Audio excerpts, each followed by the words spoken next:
Hi guys, John Moore back with you again. This is update number 5 for Let's Take a Break. What have I done so far? Well, I've the base started, I've the tree in place. I'm sure we'll have a look at it. Pointless talking about it without showing it. There you go. There. That's the tree. You can get a nice look at it there. Now I know it's only painted green. I am putting the flock grass on at a later stage, and what's painted black will have kind of a gravel road surface. That is just the base colour. And to give me an idea, because the odd time I place things on it, stand back, take a look, see if they're right or wrong. Like originally this fence was actually slightly bigger, and when I put the things in I went, oh, that fence just looks, it looked totally out of proportion, even though I built it to scale.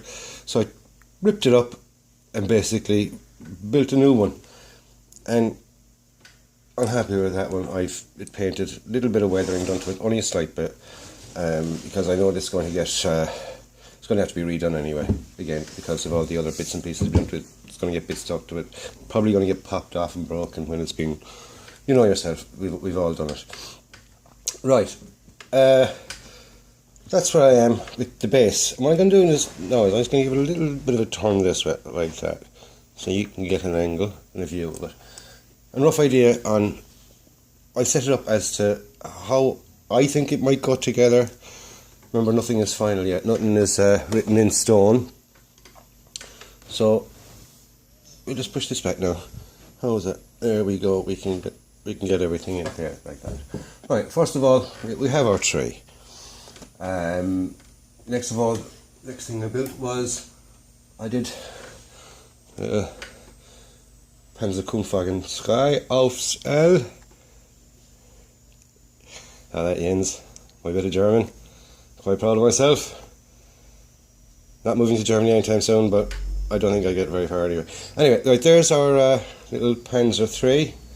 I said we're going to have that there just after getting washed. So what I'm going to do is the stones, the ground surface in this area, I'm going to mix a lot of gloss varnish through it, so it's going to be shinier than the rest. So hopefully that will give the impression of just after being washed. Right, next we have the field kitchen. I have it made, weathered up and dirtied up a little bit. A few other little tiny bits to do to it, but nothing really major. That's the main carriage part of it, where the horses go on. Remember I was saying about horses? Like, you know that a diorama is just, say, a section of a wider scene. So the horses are in this field over here. That's where the horses are. Out there somewhere, but they're off. They're running down there somewhere, so we can't really see them at the moment. They're not in the picture at the moment. They've gone for a run. Alright, so if anybody asks, the horses are there, but they're gone for a run. Right, there's the carriage part of it. There's the little kitchen now, painted up, the decals on and things. It's not too weathered, but still has to have a little bit of weathering on it. They get battered around, they're horse-drawn. It's pulled by horses. They're battered, bruised and bleeding. The insides of them are absolutely immaculate, but the outsides of them would get fair weather beaten, shall we say, weather beaten. I mean, I've even seen modern ones, and they do get fair crappy, excuse my French. Even though they be all sort of stainless steel covers and things like that, they still get quite dirty, quite dirty. Right, field kitchen and the tank. Right, I have a couple of figures almost finished. I have this chap here. That will zoom in now on him. Please zoom in on him. Come on, it's supposed to be autofocus. No.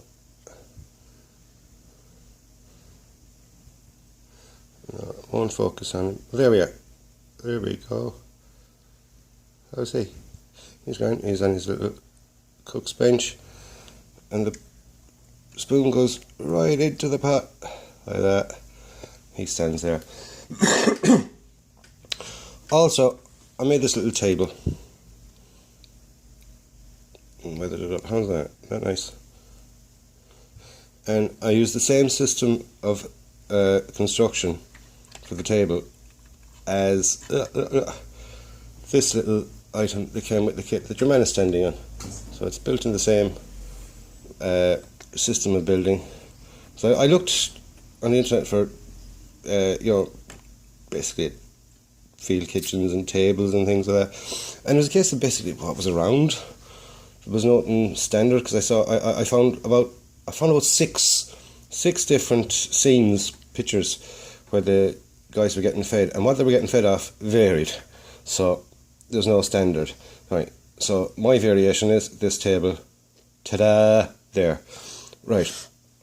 A line of jerry cans, and just have them there, or maybe up a bit more and maybe not so close to the tank. Right, we've got this cook number 2, a nice smiley chap. And if you look into the ladle, if it'll show it,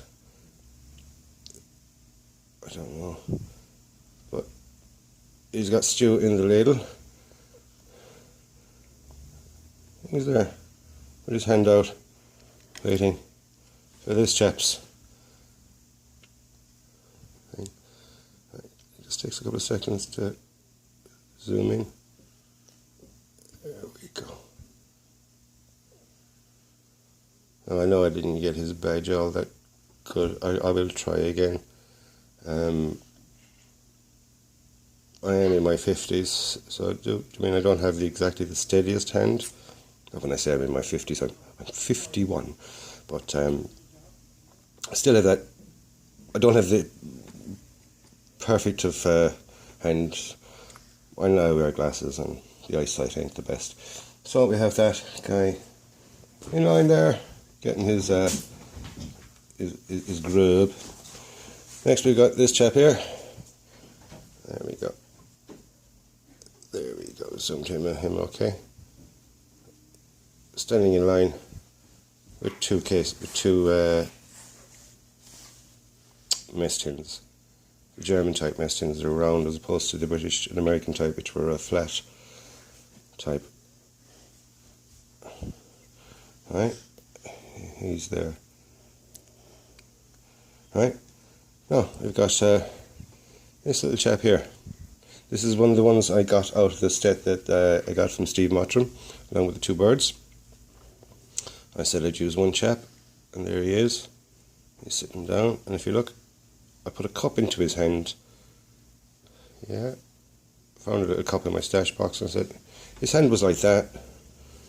So I put a bit of glue on this section here, which softened it. Moved his hand out until it fitted the cup, and then popped the cup in and glued it in place. So it worked. It fitted his hand, and you can't really see the fact that it's stretched. Will it zoom in? It might adjust it a little bit, but you can see the cup in his hand anyway. Right, and face wise he came out lovely. Right, this chap is going to be sitting in here under the tree. Found a perfect little place for him. There, under the tree. There's Sam in. Right, Sam. Right, there he is under the tree. Right, other little bits and pieces that go onto that. There's some bread cut, cheese, and 2 apples. And I have a ladle there, but I'm not going to use that ladle. I'll save it for something else. I'd send it on to Switcher only for the fact that it's too big for Switcher as well, he says. Although there is a second chap here. Now, when Switcher asked me to measure the ladle, that's the ladle I measured. Sorry, that's the ladle that I measured and sent off to Switcher. So Switcher, that's the ladle that you got the measurements for. But what that is, excuse me, I only copped it afterwards, is one of these ladles. Look, it's one of the the huge ladles. It's a kind of a cooking ladle as opposed to a serving ladle. This chap has the serving ladle, which might be more suitable size-wise for the switcher. So after this video is made, I'm going to measure that for you, switch, and I'll stick the measurements up in the description of the video. Mightn't make sense to anybody else. What's he putting the dimensions of a ladle in it for? But that's what it's for anyway. There's the ladle in that chap's hand. Look at his face. I think he's a lovely little face. Lovely smile in his face.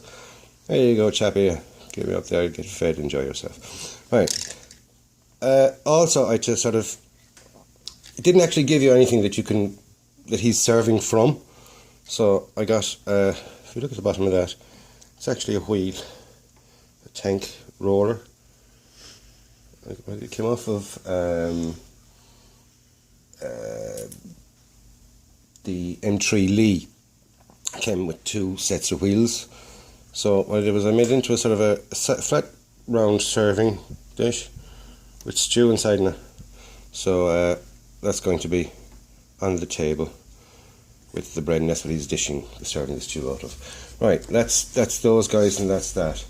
Right, so we're now down to the other little bits and pieces. There's the jerry cans there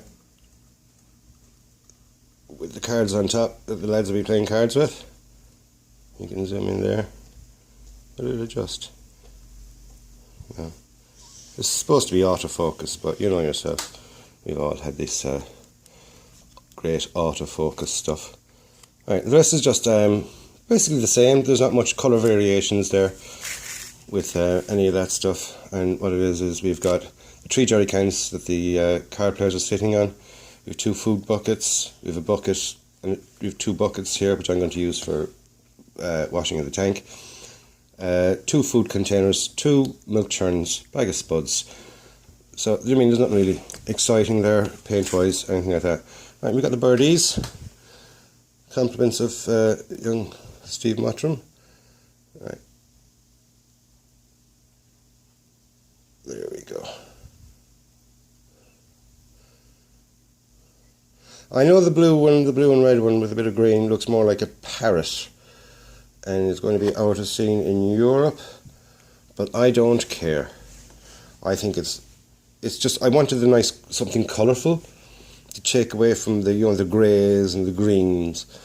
So I have that, and I got a nice, it was like a happy little accident on the crow or blackbird or whatever it is, that when I kind of did a dry brushing, I didn't realise that there was still a slight bit of yellow paint on it. But whatever way it did it, it's not really shown up here, but in person that looks absolutely fabulous. There's a kind of a sheen to it, and you can make out the you can just get a hint of it there. Pity. Well, but it is so small, and it is only a camera phone trying to zoom in and stuff. There you go. You get the idea from that. You see what I mean? See that little kind of a greeny. There we go. Right, there's the 2 boidies, Tweet and Tweet Tweet. Or they're French birds, so it'd be Tweet and Tweetella, wouldn't it? Right, and the card players themselves, which I kind of was working on last night. They're not finished. They have to just touch-ups. You know yourself, when you kind of, you got to go over the black, you got to go back over the flesh. Oh, I got to go over the black again, I got to go over the flesh again. It's all over and back until they're just right. So here's the chap watching. Why does it take so long to bloody well zoom in? There we go. Alright, there's the chap watching the game.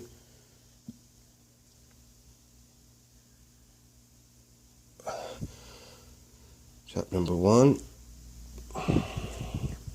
They're still not fully dry, so I don't really like to be handling them too much. Chappy number 2. See the cards in his hand. It's the piping on the hats is where I'm having problems with. And it's getting that right. So it's over and back and over and back. I say by the time that I get them finished, their hat will be about 5 times the size that they are now with the layers of paint. I'm going to get on them trying to get them right. But I'll get them right. I'll get them. Either that or they're just going to have plain black hats if I can't get that piping right. Now, zoom in. Fix yourself, young man. Oh, that was my stomach. Yeah. Right. And there's a chap confused with the hand of garbage that he's been given. Reminds me of the usual cards I get when we're playing. And as you see, I've even sort of, kind of dirtied up the shirts a bit. Because they're not all going to be spotless clean. They're only just after washing a tank, remember. Plus it's a summer's day, you'd have sweat marks and stuff like that. So I'm actually quite happy with how these guys are coming out. Like I said, they're not 100% finished yet. And there's this chap with the dog in his lap, inside in his shirt. Can I zoom in slightly on the dog? It's very hard to see. Like that dog was tiny, absolutely tiny. There you go. He was absolutely tiny. He was, because all it is just sort of the head and a paw, and you got to kind of glue it to your man's chest. But it pinged twice on me, and luckily enough that each time it landed on the table and not on the floor. Because if that had landed on the floor, forget about it. Right.